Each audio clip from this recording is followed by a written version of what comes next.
This is Melynda from Eight Bells, and you're listening to the Brutally Delicious podcast.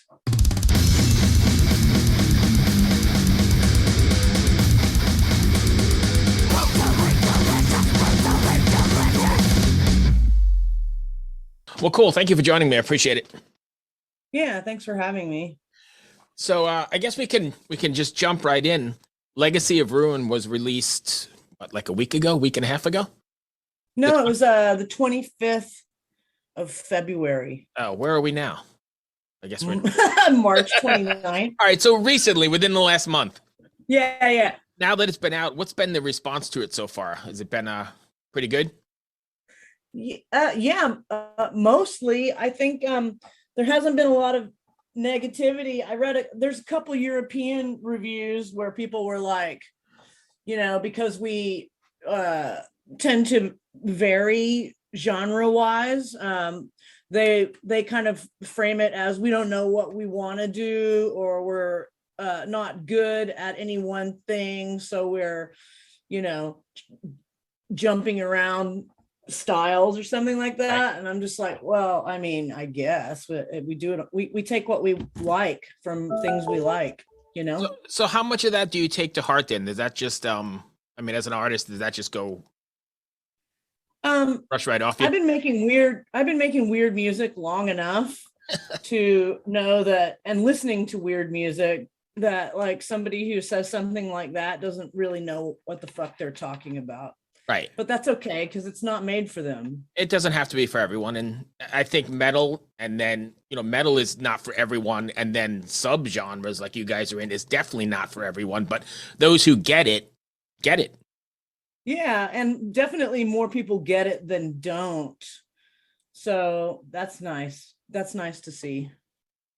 What was it like writing? I'm assuming the record was written during the last 2 years during all this nonsense. What was it like not only writing a record during this, but how much of what we've all been through has made its way into the record? I mean, the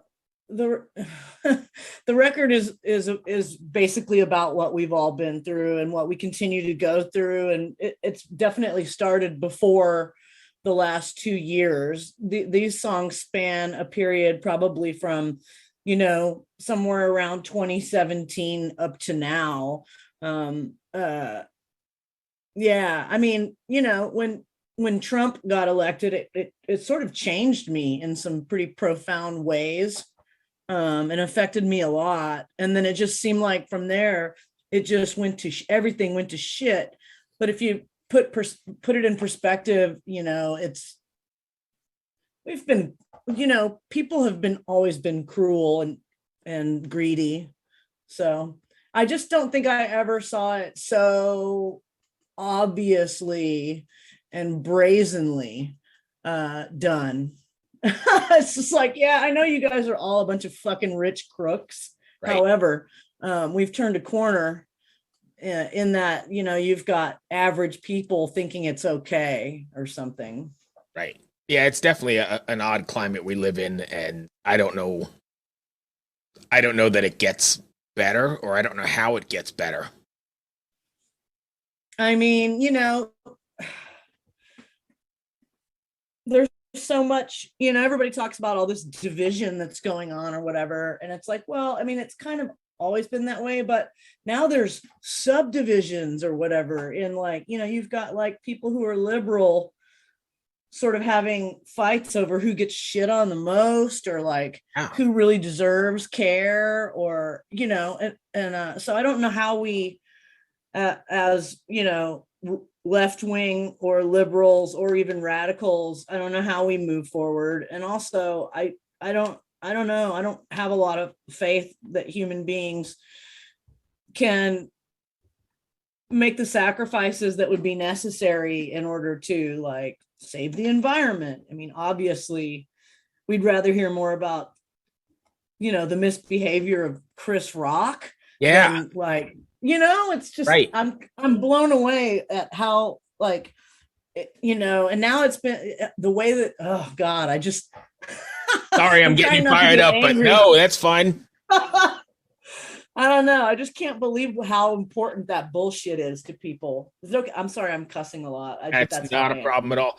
It's but I think maybe 20 years ago you wouldn't have found this kind of boldness or this kind of weirdness. It's definitely the internet and social media that has given everybody some weird platform to espouse their, dare I say, uneducated opinions. Yeah, well, it's a nice way for Nazis to find each other, you know?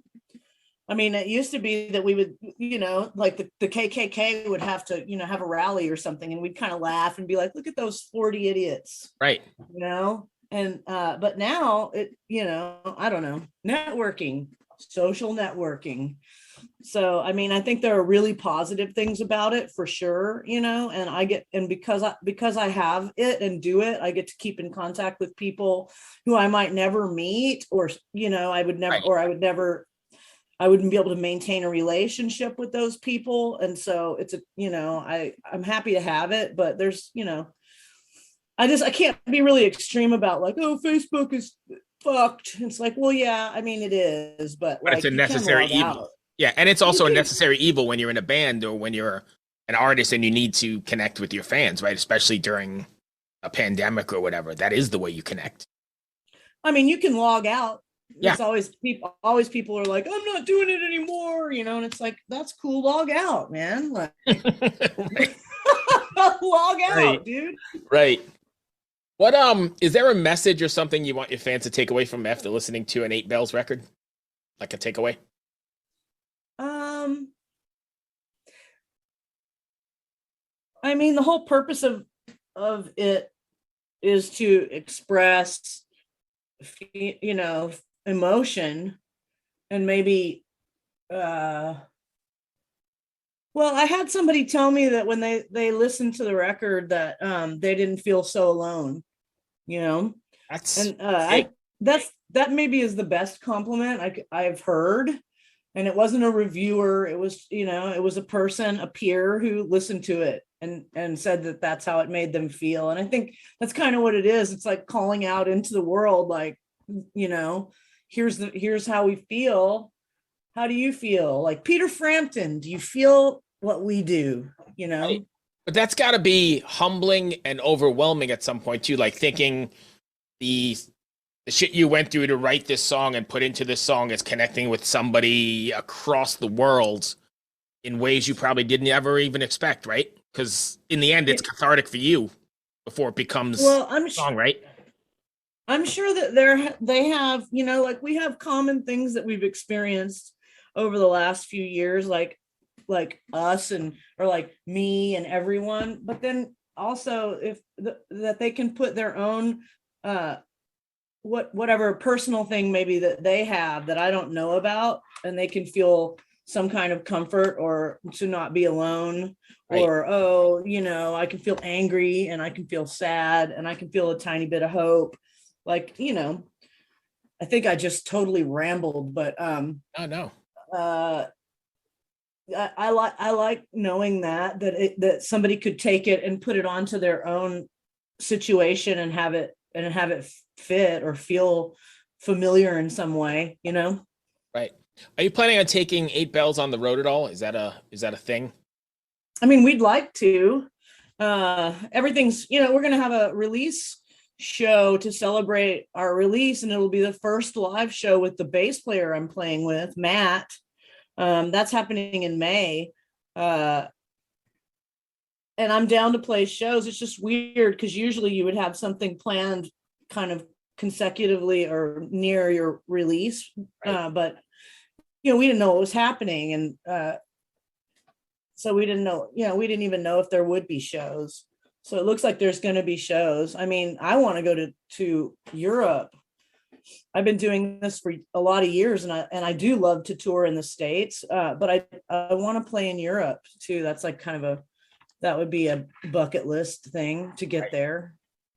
What's it going to be like to finally get out on stage again after such a hiatus? I think for me it'll be a little scary because it's a little scary in general. And Right. then if you lose you don't have practice, they what do they call it, stage legs, I don't know. Yeah. Performance is a completely different thing than practice or Sure. recording, or live performances. Kind of like, you get one chance. you know but it's also pretty cool because in some ways, um if you have a moment where, like, maybe you fuck up or something, it's so quick that it's also pretty immediately forgotten, unlike a recording where you can hear it again and again. Forever. Right. I also think that the crowd is going to be probably more forgiving and there's probably going to be way more or much more of an energy exchange, right? Because they're going to be just as excited or if not more excited to be there than you are. Well, I've been to a few shows now, and people seem in general to be very happy to be out and to be Yes. running into each other and stuff. And at least I definitely was like way overstimulated and hi, like. So yeah, I think that's true. But like Portland also has a really supportive music scene. We it's just, I don't know, I've never been anywhere quite so welcoming, I don't think. That's good. So there are a lot of Yeah. venues and a lot of places and I imagine there's all kinds of music coming from there, right? Yeah, I mean, there's a pretty vibrant scene here. I would say that my band and most of my peers, we all play at pretty much roughly the same venues. There are lots of venues, but I would say there's a handful that we would play regularly. Our next show is going to be in an art space that's called Azoth, that's kind of out of the way and really cool inside, and feels more like it doesn't feel like an anonymous bar. It Mhm. definitely has its own vibe and atmosphere. And I really enjoy that place, and it'll be our first time playing there, so I'm excited about that. Sweet. So I've not seen you guys live, obviously, but I'm just wondering because you're sort of categorized as a doomy band, do you guys experiment or do the songs take on a new life on stage? Because it's sort of into that I almost don't like jammy sort of thing, right? it's less jammy than you think. I would like to have that kind of freedom. I suppose but no, we don't. The songs are pretty well. They're composed, and definitely, like, we sort of write the songs by jamming parts and seeing, like, and then sort of like learning how to play parts together, and then going back and deciding how many times or Right, right, whatever. But I think that we build kind of an improvisational feel in some of the transitions, at least for me. right. Some of that is not totally set in stone. Maybe it should be, but you never know what's going to happen. I manipulate a lot of effects, and sometimes I might have a pedal timing thing or something, and then I'm like, oh, well, it's going to be like this time. So but not as much of that as in my past. So I was just curious because that sort of subgenre definitely lends itself to being able to, or at least I think, to be open enough to experiment, within the confines or the constructs of the song you originally created. yeah, I mean, I really I've done a lot of that. There's not as much of that in this recent music that I've made, though, like Landless and uh particularly Landless and Legacy of Ruin. They're pretty well composed, but I think they have an openness. It would be pretty cool to be able to just decide, hey, let's keep going with this for a little bit. But Right. also, it's really easy to bore a crowd with that kind of thing. And I mean, obviously, if you're up in front of people, you are not just doing it for yourself. Right. So I don't want to be too self-indulgent, and I have definitely, had that in songs and music that I've been a part of, where it's like, get to the point, man. Right. But I get that more now than maybe in the past. So I do find it interesting that you said you guys still kind of, and correct me if I'm wrong, but are you writing together? Because yeah. that's an almost non-existent thing there. Everybody's just sending stuff back and forth. And my point being that I think it becomes more organic and more immediate when you write that way, as opposed to, sending a sterile file to somebody across the world or across the country. Yeah, I mean, it takes longer. Luckily I play with people who are very good. Right. It takes me a little while to figure out what I want to do, and I kind of have to get a feel off the group, and also I play mostly by ear, so I have to hear things a lot, and jamming and playing them a lot is kind of how I come up with what I want it to feel like, or what, or figure out how does it feel, sort of thing. And I like doing that together as a group. Somebody might bring a riff and be like, and they'll be like, I've been playing around with this, or they'll just start playing it, and then we start playing it together, and then, oh, let's make that into a song. That feels pretty cool. But it also evolves too from that, right? I mean, at some point, some of those probably evolve into something that wouldn't have been if I would have just emailed you a file. That makes sense? I think so, yeah, because I know, speaking for myself, I feed off of what's given to me, so and also a riff might change so completely that it's not really the same riff anymore, but it started because of something, the particular thing that somebody brought to practice. Right. But it might morph into something completely different, and that's okay too. Like I'm kind of fascinated with the way that music can happen that way, almost like it's magic, and it's not any one person writing like an entire song or something and then having everyone else learn a part over it, or even worse, tell them what to play. Like I don't really want to do that, so I have to make sure that I'm playing with people who have a certain sensibility about what we're trying to say, Right, so it's cohesive at the end. Yeah. So what's next for 8 Bells? And I know you said you got some shows coming up, and then what are you planning on from there? Is more singles? Is that the goal? No, we have a festival that we're gonna play that's camping. It's like a camping, like Pacific Northwest sort of nature hippie metal festival. Nice. So we're gonna do that, and that's gonna be fun. We're writing songs. We have a couple ideas that we're tossing around. The singles, I don't want to release singles unless they're ahead of an album, Right. I'm not really into like pouring everything out that might be in an album, like not in an album. But like, I think to be honest, I've been pretty uninspired for quite a while. Like I got pretty far away from music in a way. Like I was close to the assembling of it and making it and the artwork and doing all that stuff. But the actual feeling of music, or I was having some problems with feeling inspired. I feel like maybe that's coming back now, but we didn't even practice for quite a while. There were periods too where we couldn't practice, where we were, we got to stay home or whatever, Right. or somebody gets sick, and Sure. so I don't know. I think I'm trying not to. I don't want to sort of pressure myself to be creative, because I can't. It doesn't work. Right. But it's starting to come along. I'm starting to feel something again. I felt like I was kind of stuck in a marsh of nothingness for a while there. What's changing that? Is it just that would seem to be coming out of all this nonsense, or personal? Yeah, I think like I'm not some kind of genius that like, I have all of this stuff inside me that like all I have to do is snap a finger and it comes out.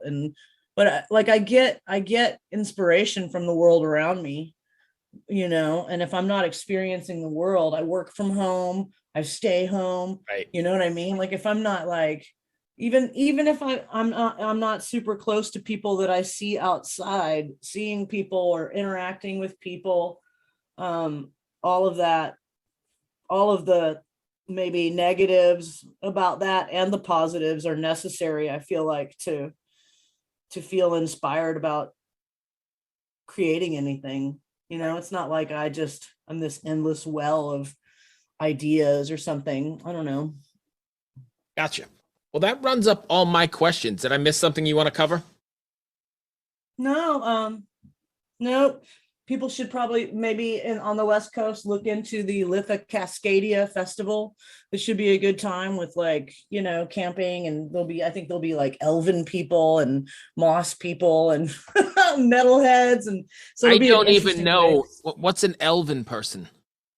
Well, I don't know. I think there's some people out there that like, will dress in elf, Oh, like really? I saw some footage of someone that had some ears on, and Interesting. it's going to be an interesting mix of music fans at that. And when is that? Is that this summer? Yeah, it's in June. It spans, is it the 18th? I can't, I'm going to try to plug something. I can't even fucking remember the date of it. It's Litha Cascadia, and it's going to be in June. Let me look at this real quick. The 16th through the 20th. So it's a multi-day thing. And, you go there and you camp and you see music and performance. So there'll be some kind of like performance art type stuff. And, it's definitely going to have a very West Coast, you know, I guess folk metal thing. Vibe, yeah. Sure. I don't know how to describe it. No, that's great. There's so many nuances to it. I'm like, yeah. I was intrigued with the ears, so if I was out that way, I'd come just for that. Yeah, well, I was looking at footage of just different footage of past ones, and I'm like, oh, look, there's some people that are doing some kind of performance art with like, and they have an entire suit made of moss, like an entire bodysuit that's moss and stuff like that. And so it's interesting, and it doesn't really have a cosplay vibe, thankfully, but it definitely, I don't know. I guess I don't have anything else that I could say about it. I'm intrigued and interested, and Yeah, it I mean, should be I'm not fun. making fun of it at all. I'm intrigued as well. I never heard Yeah, I mean, interesting. I'll email you some pictures, and you'll be like, "Oh my God, that's so Yes. great." I'm There's a interested in that creek. stuff. I guess people swim in the creek, and I'm like, "Oh no, is it going to be naked? This is not going to be my jam." Oh, and I Me know and my this is going to bandmate. sound really weird to you, but I'm always intrigued, and I don't want to be one, but I'm always intrigued by the people that dress as furries. Oh yeah, I don't know what that's about. That's I weird. don't know What either, is it? but Are you dressing as a kitten or something? Or are you dressing well, you just can as a dress furry thing? no like a furry thing. Like there's some, and I'm not an expert in it, and I've actually never seen one in the wild. I guess is the word I'll use, um, but it's a thing, and I've just always been intrigued. I've seen things online about it, and what makes It's it a a sex thing. It's a I don't know. sex Is it thing. always what makes like a 60-year-old guy decide to dress like a unicorn or whatever? I don't Well, know if it is or not. what makes somebody want to dress like a baby? There's Yeah, that too. yeah, I know. Hey, we're way off topic here. I, I mean, I'll talk about anything, but yeah. That's pretty great. But yeah, so that's interesting. You intrigued me with the ears because I'm always interested in those sort of. Like I said, not making fun of them and probably not participating, but very interested in subcultures or whatever. I was thinking that the closest I would get maybe is that I need to find a cloak to wear. Apparently it gets pretty cold. It's in Washington State, and it gets pretty misty and cold even in June. So, oh, I see your dog. Yeah, yeah, he's always around. He's so cute. Well, thank you. He's a rescue Great Dane. He's only about 5 months old. Oh my God. He's looking at you. He's Yeah. looking at you like you're He a pokes his head god. around every once in a while. So, anyway, that's all I've got. Thank you so much. Hope that wasn't bad. I know we meandered all over the place, but No, I mean, I think it's better. Sometimes people will be so stuck on their list of questions that it gets awkward. I try not to over prepare. I know that sounds stupid. I have the basics and then see where it ends up because most of the times the episodes that do really well are the ones where you kind of just go down some dark road, down some road that you didn't intend on, and like furries and like furries, yes, and elviers. That's great. Anyway, thank you so much for taking the time. I appreciate it. Yeah, thanks for having me. Hey, be well. We'll talk to you soon. Okay. All right, bye. Bye. Hello out there. Yes, hello out there, everyone. I'm Hal Schwartz. And I'm Flynn McLean. Together we host None But the Brave, a podcast dedicated to the music and career of Bruce Springsteen. Bruce and E Street Band are on tour right now for the first time in 6 years, and we're taking a detailed look at what's happening on stage in our bi-weekly episodes. We've also been recently joined by some very exciting guests, including rock journalist Warren Zanes and Stephen Hayden, Backstreet's Magazine founder Charles Cross, and Barstool's Kirk Minahan. If you're a diehard Springsteen fan, this is the show for you. So please subscribe to None But the Brave on your favorite podcasting platform, and we hope to see you further on up the road. Thank you so much. We'll be seeing you.